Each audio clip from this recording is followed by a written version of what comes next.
What's up, kinfolk? It's RJ Young. I am not on a step mill. Today on the show, I want to talk about what the hell is going on with Tampa Bay for a little bit, what John Wall had to say on the No Chill podcast, and somehow he thinks that his era is softer than Gilbert Arenas' era, and I got to put that in check. Be joined by my best friend Ron to talk about those things here in a little bit. I want to talk a little bit about Oklahoma's defense and how November just seems to be Lincoln Riley's month, and I want to get to, of course, the headline, because everybody hates it when you don't get to the headline, which is Justin Fields, Trevor Lawrence, Mac Jones, Kyle Trask. Who's your QB1 going into the NFL draft? Man, I love rhyming. So let's start with this. Let's start with what the hell is going on at LSU, because as many of you know, I have read Flip the Script. It's Ed Orgeron's book, ghostwritten by Bruce Feldman, and there's a bit about that I want to get into, which is the courting of Joe Burrow, in which we get a real understanding of what it's like to be recruited by Ed Orgeron when he really, like the OJs, got to have it. Got to have you, baby, because he understood he didn't have a quarterback. He didn't have a quarterback going into 2018. As much as people really loved Justin McMillan, as much as they came to love Miles Brennan, he didn't have a quarterback. And everybody knew that, right? And so Joe committing to LSU was a big deal. And then Joe turned out to be who Joe is. But now we're talking about LSU might have to forfeit the Alabama game. I use forfeit and not cancel for a number of different reasons. Let's start with this. They don't have an open date left. They already had to do this once with Florida.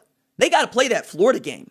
But you can make the argument that they really need to play that West Division game for the sake of the SEC West. Now, Florida beating Georgia and beating everybody else in the SEC East, that's going to matter, right? If you are Alabama, do you need this LSU game? No. Do we think you need this LSU game? Hell nah. Does Texas A&M want you to have this LSU game? 100%. And I think there's the rub.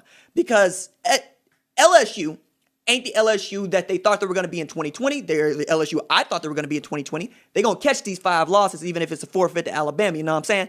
I've been saying that the whole time. Then we got Ed Orgeron coming out talking about, look, we had some guys catch the COVID during a bye week. Okay, that's number one. Number two, they already didn't have the scholarships to go around for this, dog. Like, they lost a bunch of kids to opt out. They lost even more to transfer. They're down in the high 60s when we were talking about their scholarship distribution chart as it is, and they're super thin at defensive back. And then you got Ed Orgeron talking about, yeah, not only we throw it thin at defensive back, but it affected the QB room. He wouldn't say which kids in the QB room, but you could probably estimate that the true freshmen have something to do with that. That'd be Max Johnson and TJ Finley. TJ Finley, who played really good football in Miles Brennan's stead, but the quarterback situation ain't their problem, right? I got my own things with Miles Brennan, but that ain't the problem. That ain't where we at right now. We're at, can you field, one, a team, and two, is Bo Pelini going to get fired after his first year in Louisiana? Or I should say his first year back in Louisiana, because that's on the table. The spread going into this week is 23 points for Alabama. 23 to cover the spread against LSU. The same LSU team that beat them last year. And you know they will want nothing more than to just go sun the LSU Tigers this Saturday. Texas A&M would love for LSU to not only be able to play this game, but to pull off the upset that nobody thinks that they can pull off. And I'm with that. I'm so here for that because Ampersand U has been playing pretty damn good football. But here's the thing. Ampersand U would not just need a loss from LSU, a loss from Alabama against LSU. They'd also need at least one more loss because Texas A&M lost the head-to-head to Alabama.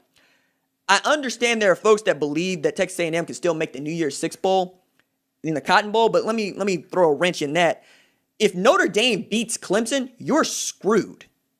Like, if Notre Dame beats Clemson in the ACC championship game, we're literally talking about Florida, Cincy, being right there, ready to suck up and go into that number 4 spot and take that Oklahoma spot of getting beat down.